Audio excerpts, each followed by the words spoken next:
আলী নদভী আলাইহির রাহমা সবাই চেনেন। বিংশ শতাব্দীর শ্রেষ্ঠ চিন্তানায়ক তাকে বলা হয়। মুফাক্কির ইসলাম মৌলানা সৈয়দ আবুল হাসান আলী নদভী আরবে আজমে প্রাচ্যে প্রতীচ্যে মানে সবাই সবার কাছে সমানুপাতিক হারে সবার কাছে ব্যাপকভাবে যিনি সমাদৃত ছিলেন।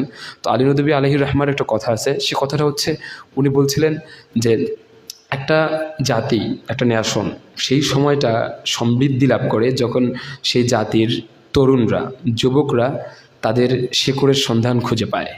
শিকড়ের সন্ধান থেকে যদি কেউ বিচ্ছিন্ন হয়ে যায়, শিকড় থেকে যদি বিচ্ছিন্ন হয়ে যায়, শিকড়ের সন্ধান করতে আগ্রহী না হয়, তাহলে সেই প্রজন্মকে দিয়ে, সেই জাতিকে দিয়ে কল্যাণকর কিছু করা সম্ভব নয়। এটা আলী নদভী আলাইহির রাহমা বলছেন। এবং আমরা জানি মহানবী হযরত মুহাম্মদ সাল্লাল্লাহু আলাইহি সাল্লামকে জিজ্ঞেস করা হয়েছিল, আপনি সবচেয়ে বেশি উপকৃত হয়েছেন কাদের দ্বারা তার জীবনে, যে আপনি তো আপনার জীবনে সবচেয়ে বেশি উপকৃত হয়েছেন কাদের থেকে? মহানবী সাল্লাল্লাহু আলাইহি সাল্লাম বলে দিয়েছিলেন, ফাইন্নি নুসিরতু মিনাশ শাবাব, আমি সবচেয়ে বেশি উপকৃত হয়েছি যুব সম্প্রদায় থেকে।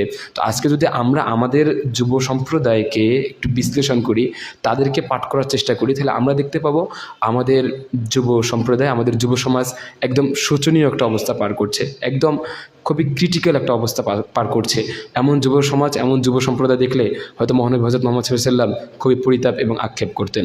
তো আমরা মহানবী হযরত মুহাম্মদ সাল্লাল্লাহু আলাইহি সাল্লামের রেখে যাওয়া উম্মার সন্তান, আমাদের দিলে দরদ আছে, সেই দরদের জায়গা থেকে আমরা চেষ্টা করব মহানবী সাল্লাল্লাহু আলাইহি সাল্লাম যেই উম্মার আমানত আমাদেরকে দিয়ে গিয়েছেন, সেটা আমরা যদি পরিপূর্ণভাবেও বাস্তবায়ন না করতে পারি, আমরা যদি চেষ্টা করি, তাহলে হয়তো ইনশাআল্লাহ আমরা কিয়ামতের দিন দায়মুক্ত থাকতে পারবো। আল্লাহ তাআলাকে বলতে পারবো, হে আল্লাহ, আমরা চেষ্টা করছি, আপনার বান্দারা বোঝে নাই, সেটা আপনার ব্যাপার।